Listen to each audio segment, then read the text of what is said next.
네, 성경 말씀을 함께 보시겠습니다. 여호수아 24장 14절에서 16절까지 말씀입니다.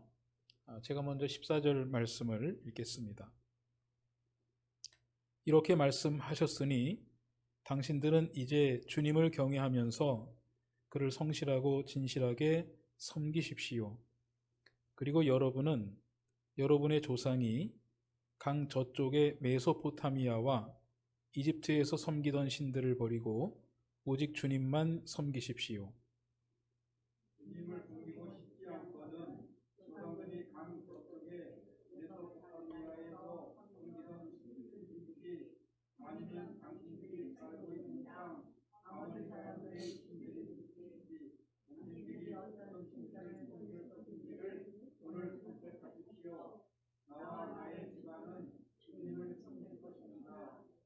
백성들이 대답하였다. 주님을 저버리고 다른 신들을 섬기는 일은 우리가 절대로 하지 않겠습니다. 아멘. 네, 코로나가 저희 주변에 우리의 삶으로 이렇게 다가온 것도 벌써 1년이 이제 거진 다 되었습니다. 코로나를 세계 팬데믹으로 선포한 것이 세계보건기구에서 세계 팬데믹으로 선포한 것이 작년도 3월 11일이었습니다. 이 팬데믹 선언은 우리 생활에 여러 가지 변화를 가지고 왔는데요. 나라와 나라 간의 이동이 제한되고 또 국내에서도 이동이 부분적으로 제한되는 우리의 생활이 멈추는 그런 경험을 하게 되었죠. 이런 상황은 특히 이제 소상공인들과 자영업자들이 고통을 많이 받게 되었고 또 학생들은 학교에 등교하지 못하는 그런 어려움. 스페인 독감으로는 1900년대 초에 있었던 그 스페인 독감으로는 세계적으로 2천만 명이 죽었거든요. 지금은 현재까지 세계적으로 200만 명 정도가 죽었는데 앞으로는 또 몇 명이 더 사망하게 되는지를 모르는 그런 상황을 맞이하게 됐죠.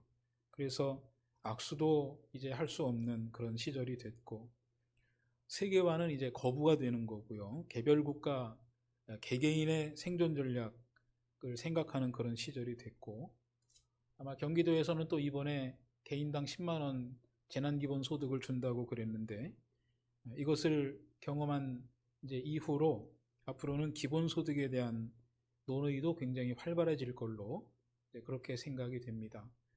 맨 처음에 부유세, 부자들한테 세금을 더 내자고 하는 그런 그 정책 제안이 꽤 오래전에 대통령 선거에서 노동당 후보로 나왔던 분이 제안했을 때는 다 정신 나간 소리로 이렇게 들었지만 이제는 우리가 재난 기본소득을 다 경험하고 나니 이것이 굉장히 골목 시장을 활성화시키는 데에는 한편으로는 도움이 많이 됐구나 라고 하는 정책에 관한 평가도 있어서 아마 그 부분도 굉장히 이제 논의가 많이 활발하게 될 걸로 그렇게 보여지죠.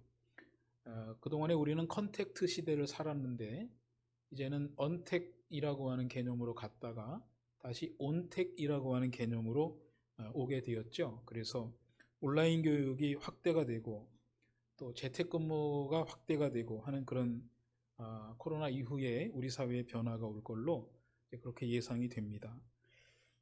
이런 상황에서 이제 제 입장에서는 또 우리 교회 입장에서는 교회를 염려하지 않을 수가 없는데 사실은 위기가 오는 것은 두려움이 아니죠.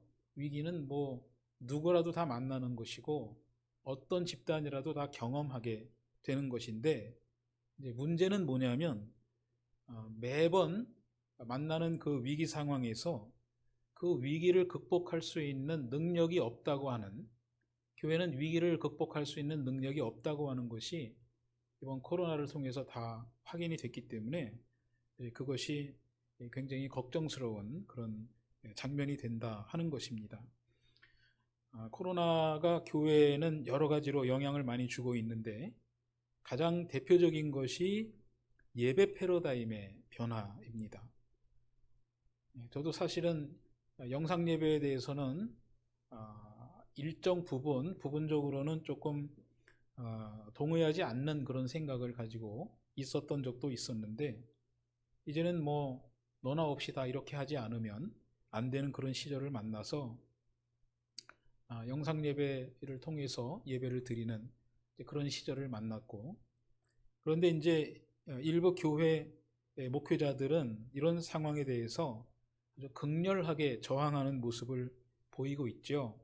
시대 상황의 변화를 읽지 못하고 기존의 질서를 고집하는 아주 올드한 그런 생각을 가지고 그걸 지켜야만 믿음을 지키는 것이라고 그 교회에 모이고 있는 교인들한테도 이야기를 하면서 교회에 나오라고 이야기하는 그런 식의 모습을 가지고는 더 이상 미래교회의 희망은, 또 존재의 의미는, 가능성은 없을 것이다 이제 하는 생각입니다.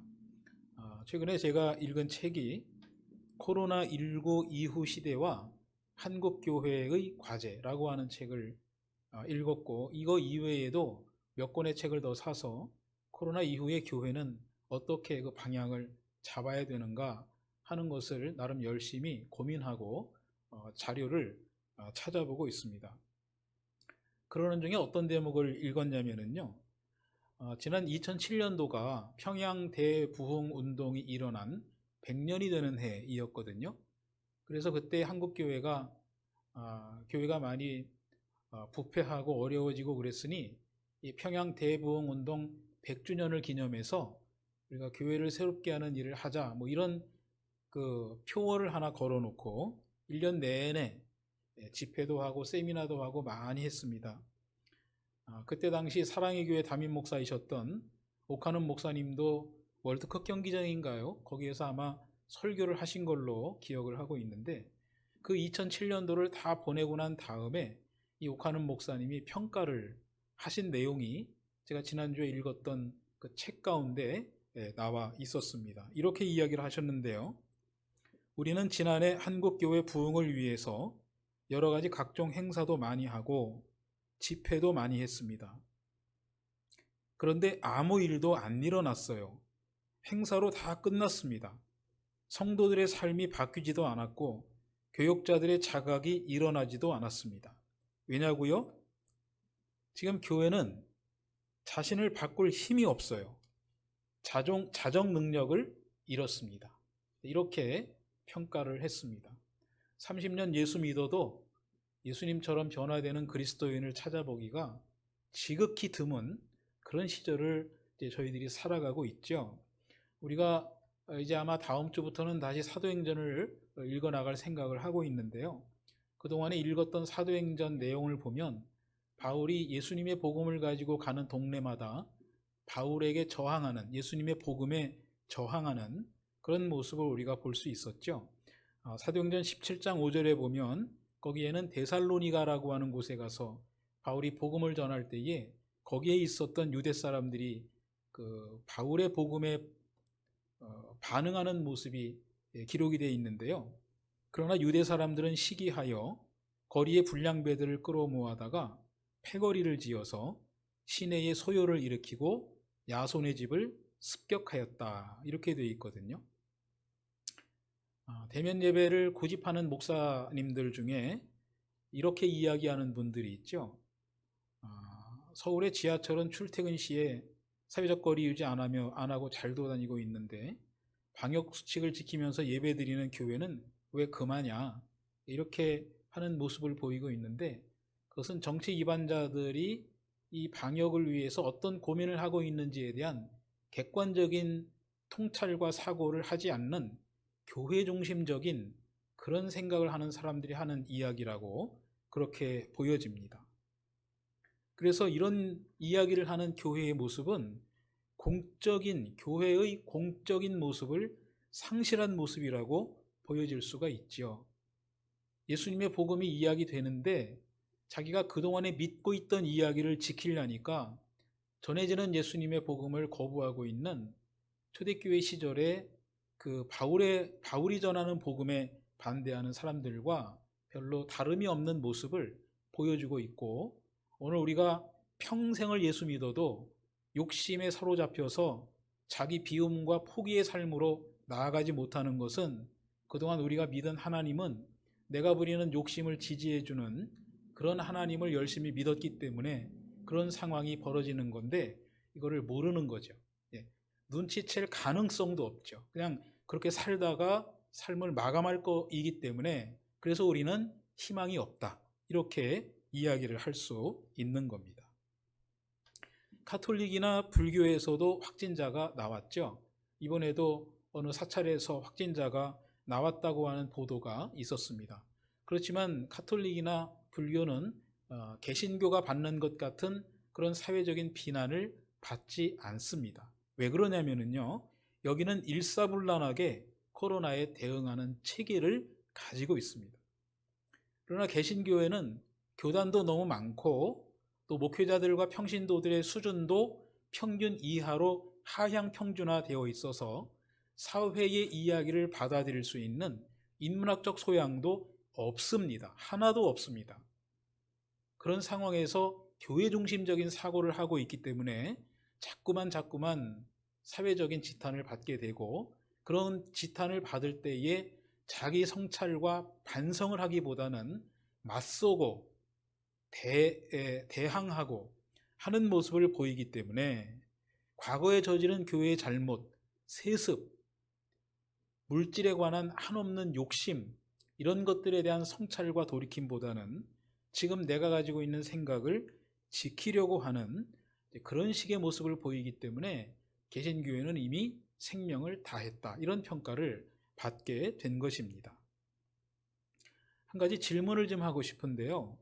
개신교회는 지난 120년 동안 예배 공동체로서 교우들에게 예배를 열심히 드리는 것이 믿음을 지키고 생명력 있는 그리스도인 되는 길이라고 그렇게 가르쳤는데 120년 동안 가르쳤는데 코로나 만나니까 교회 출석이 줄어요. 왜 그럴까요? 그렇게 예배를 소중하게 이야기하고 가르쳤는데 그러면 코로나라도 교회 내부의 논리라면 생명을 걸고 예배당에 나와야 되는데 안 나와요. 왜 그럴까요? 그동안 교회가 예배 공동체로서의 기치를 높이 들고 120년 동안 교회를 꾸려왔지만 그 교회가 드리는 예배에는 공평과 정의가 없고 말과 행위가 이반되는 그런 이중적인 예배를 교회가 드렸기 때문에 그렇습니다. 저도 개인적으로 예배가 끝난 다음에 교회 마당에서 교인들이 머리를 잡고 싸우는 모습을 본 젊은 시절의 기억이 있습니다.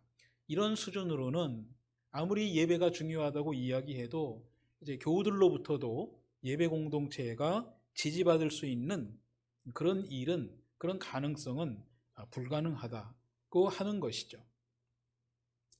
제가 이런 생각을 가지고 말씀을 준비하면서 다시 한번 에베소서를 읽었는데요. 에베소서에 제가 즐겨 여러분들에게 제시해드렸던 말씀이 있습니다. 에베소서 4장 14절로 15절 말씀인데요. 우리는 더 이상 더 어린아이로 있어서는 안 됩니다. 우리는 인간의 속임수나 간교한 술수에 빠져서 온갖 교훈의 풍조에 흔들리거나 이리저리 밀려다니지 말아야 합니다. 우리는 사랑으로 진리를 말하고 살면서 모든 면에서 자라나서 머리가 되시는 그리스도에게까지 다다라야 합니다.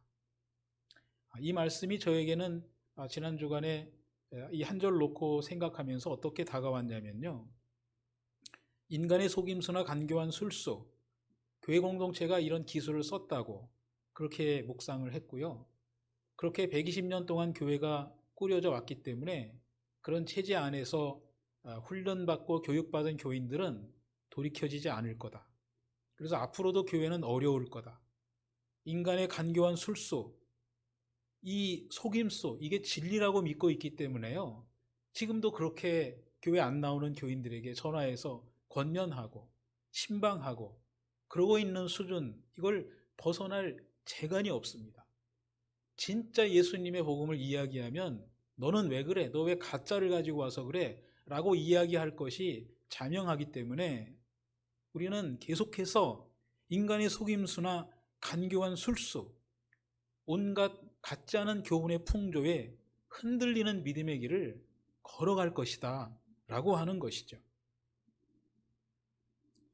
그러면서 바울은 에베소 교회에다가 뭐라고 이야기하고 있냐면요, 우리는 사랑으로 진리를 말하고 살면서 말과 행동을 달리하지 말고 정말 언행이 일치되는 그런 그리스도인의 삶을 살아가십시오. 지금 믿고 있는 믿음을 포기하십시오. 예수님이 십자가에서 말씀하시는 진짜 믿음, 자기 욕심을 표현하는 것이 아니라 예수님의 요청을 이야기하고 자기를 없앨 수 있는 그 사랑으로 진리를 말하는 이 삶으로 편입하십시오. 지금까지 믿었던 생각을 잘라버리십시오. 그 연장에서는 더 이상 희망이 없습니다. 지금까지 믿었던 믿음을 버리십시오.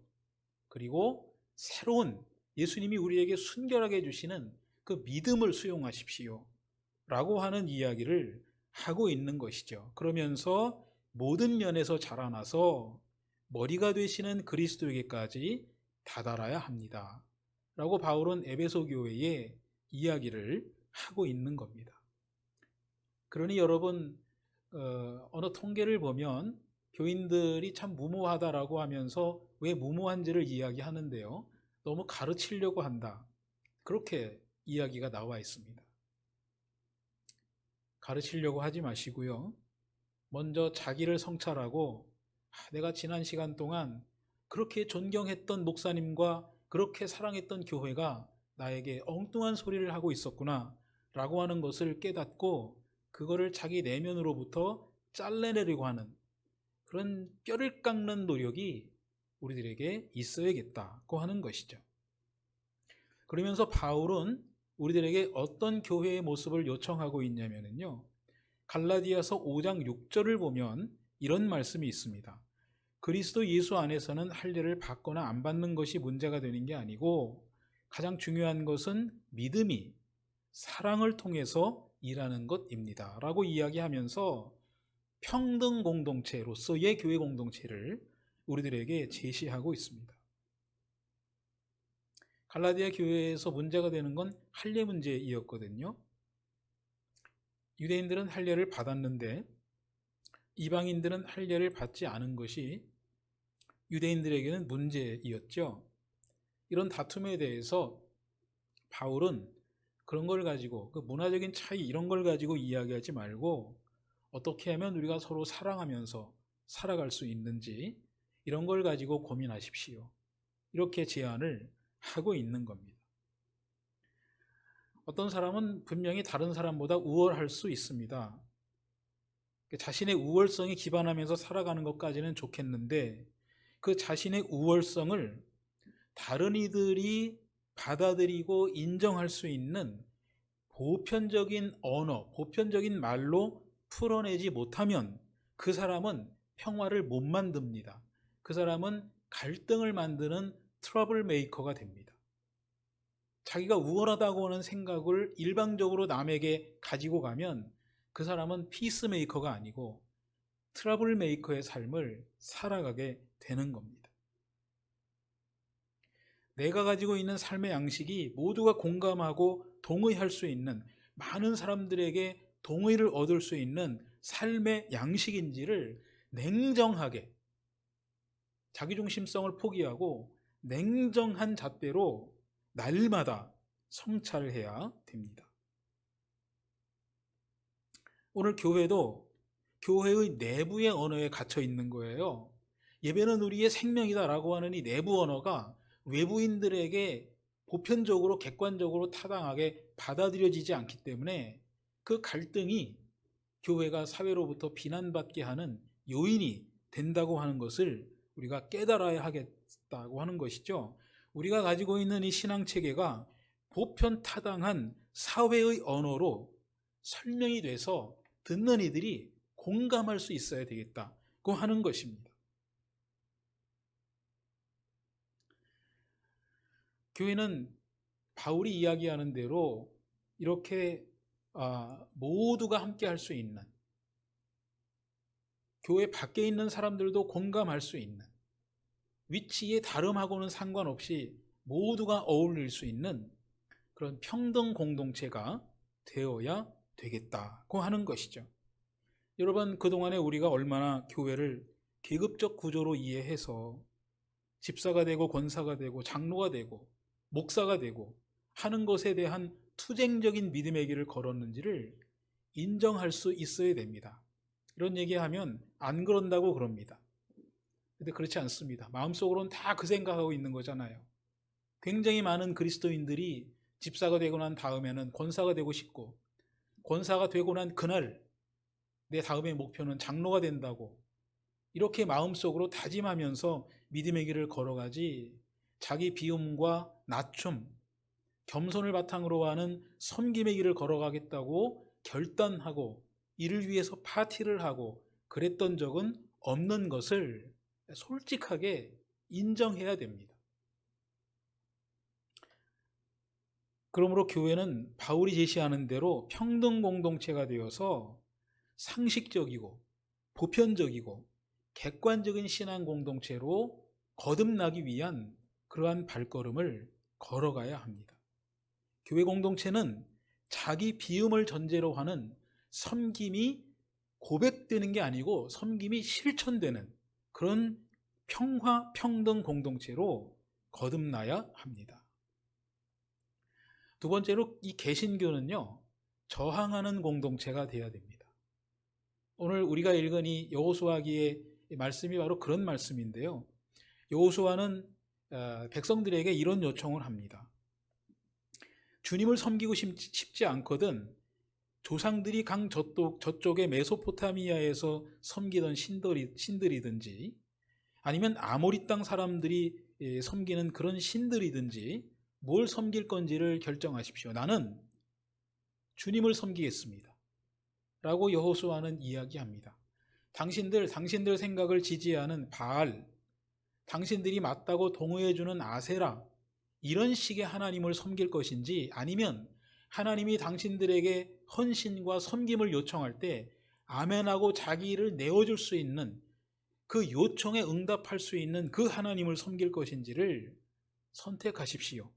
이렇게 여호수아는 우리들에게 요청하고 있는 것이죠. 제가 경험한 한국 교회는 하나님을 섬기지 않습니다. 돈과 권력을 섬기고요, 개교의 내면으로 보면 직분을 섬깁니다. 그래서 권사가 될 즈음에 권사가 안 되면 교회를 안 나오죠. 전 중학교 때부터 그런 걸 경험했죠.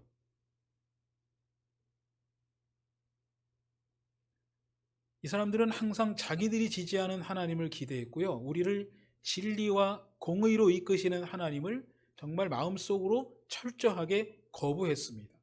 그래서 여호수아는 백성들에게 그러한 상황에서 요청하고 있는 거예요. 당신들에게 풍요를 보장하는 이방신을 섬길 것인지, 아니면 자기 비움과 섬김, 사랑과 공의로움을 요청하시는 하나님을 선택하고 그 요청에 응답해서 실천하는 삶을 살아가는 그 하나님을 섬길 것인지를 선택하라고 여호수아는 그렇게 요청하고 있는 겁니다. 여러분, 개신교를 프로테스탄트라고 하는데요, 여기서 프로테스트는 저항한다라고 하는 뜻입니다.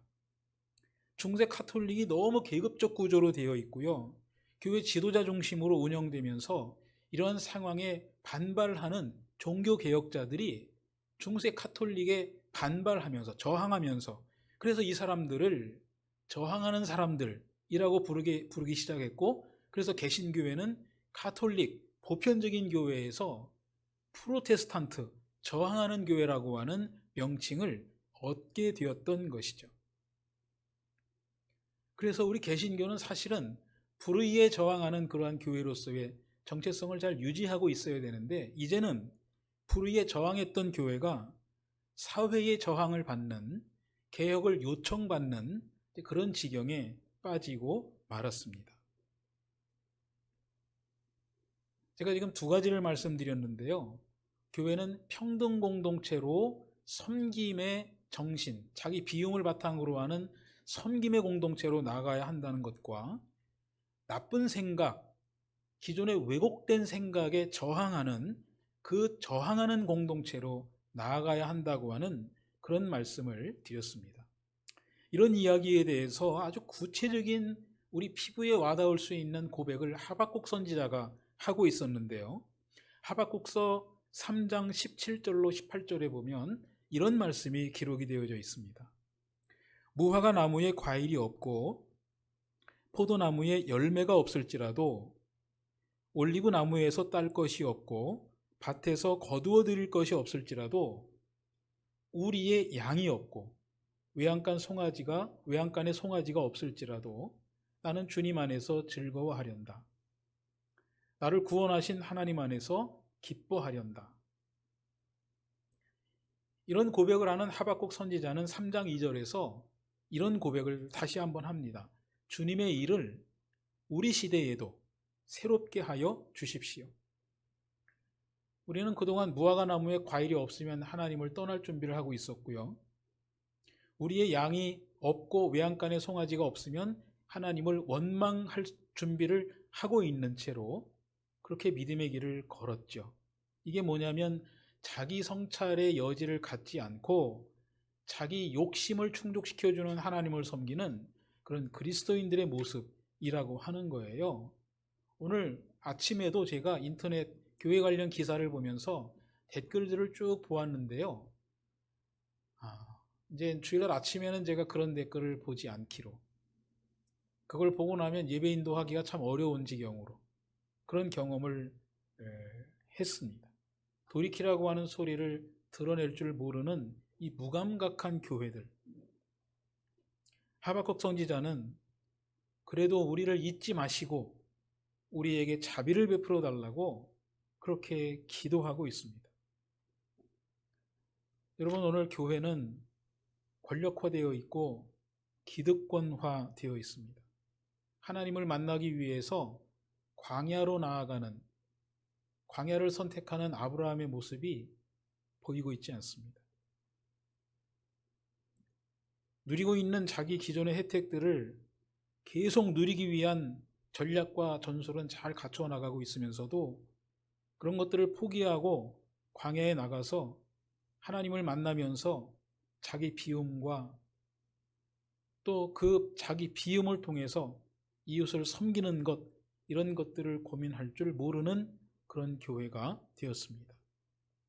그래서 이제는 우리가 평등 공동체와 저항하는 공동체로서의 교회 공동체를 잘 꾸려내려면요, 받는 것을 좋아하는, 받는 은총을 선호했던 그 믿음의 여정이 주는 은총, 베푸는 은총을 선호하는 그 믿음의 자리로 바뀌어야 하고요. 채움의 영성에 익숙했던 우리의 믿음의 길이 비움의 영성에 익숙한 그런 믿음의 발걸음으로 바뀌어야 할 그런 필요가 있겠습니다. 교회 공동체는 개인의 소유가 아닌 모든 성도들이 함께 꾸려가는 것으로서의 공적 공동체입니다. 이 공적 교회는 평등 공동체로 존재해야 하고요. 이 평등 공동체를 방해하는 모든 나쁜 정신에 꾸준히 저항하는 그런 개신교 프로테스탄트로 교회는 존재해야 합니다. 오늘 본문에서 여호수아는 자신과 자신의 가족은 오직 주님만을 섬기겠다고 그렇게 고백을 하고 있습니다.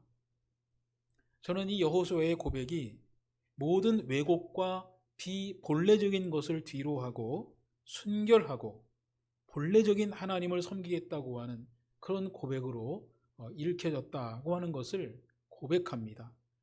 우리 예배하는 산돌교회 모든 식구들이 우리 산돌교회를 평등 공동체로 나쁜 정신에 냉정하게 저항하는 그러한 교회 공동체로 잘 꾸려가기 위해서 하박국 선지자가 이야기하고 있는 아무것도 없는 자리에서도 하나님에게 감사의 노래를 불러드릴 수 있는 그런 믿음의 길을 잘 걸어가시기를 축복해 드립니다.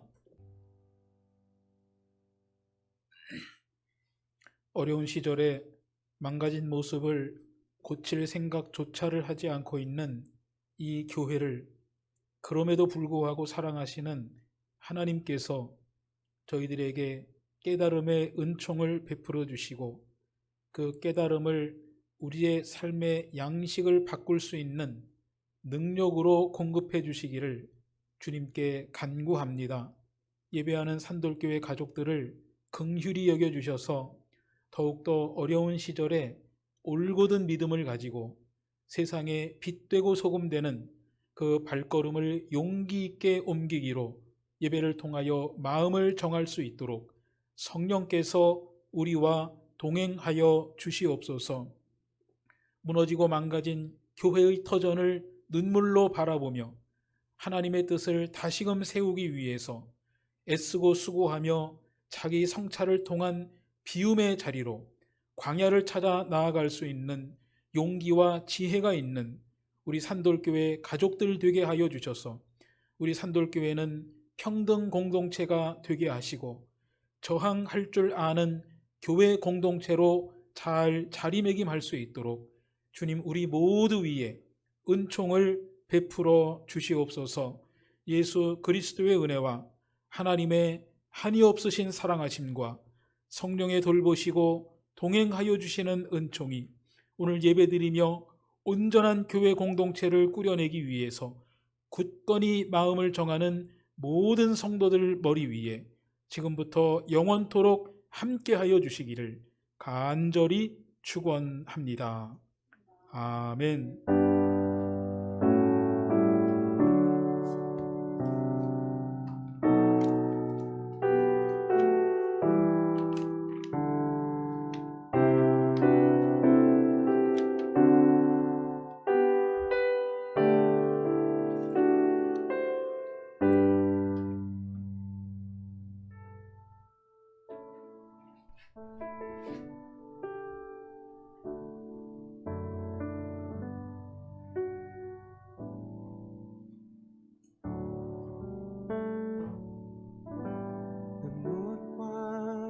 주님을 바꾸지 않으리. 다른 어떤 은혜 구하지 않으리. 오직 주님만이 내 삶의 도움이시니 주의 얼굴 보기 원합니다. 무엇과도 주님을 바꾸지 않으리. 다른 어떤 은혜 구하지 않으리. 오직 주님만이 내 삶의 도움이시니 주의 얼굴 보기 원합니다.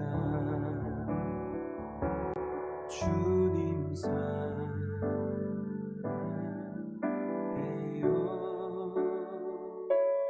온 맘과 정성 다해 하나님의 신실한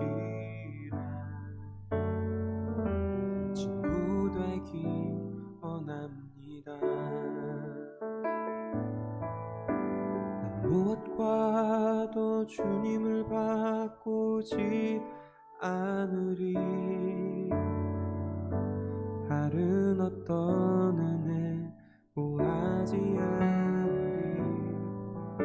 오직 주님만이 내 삶의 도움이시니 주의 얼굴 보기 원합니다. 주님 사랑해요.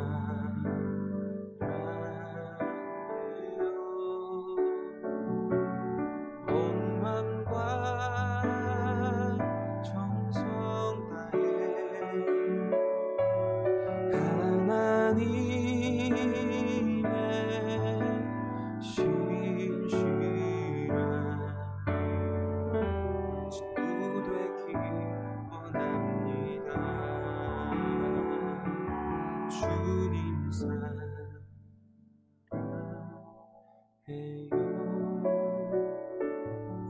온 맘과 정성 다해 하나님의